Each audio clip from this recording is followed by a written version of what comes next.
مساء الخير. انا جاي اقول لك ان الفيديو بتاع كابتن عبد الواحد السيد ده يعني كشف لنا حاجات كتير جدا. اسمع كده الفيديو ده. عاوزين اعتذار منك انت والواد ده، عايزين حقنا. ايوه انت مش ده مش جاي لك انت، ده مش جاي معاك ولا انت مالكش لازمه؟ مش انت مسؤول عن الواد ده؟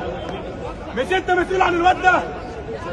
انا اللي موزع يا راجل يا عرس، انا اللي موزع يا راجل يا عرس، وجايين نشجع واحد عرس زيك انت وفريقك. انتوا فريق معرسين اصلا، فريقك معرس اصلا وانت معرس.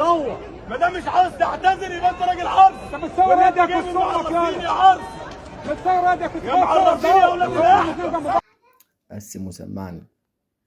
تخيل ده مدير الكوره في نادي الزمالك بيشتم بقى يعني الفاظ ما ينفعش ان هو يتكلم وبيحط نفسه مع الجمهور، واحنا قلنا مليون مره قبل كده ما تحطش نفسك مع الجمهور عشان ما تهزقش نفسك.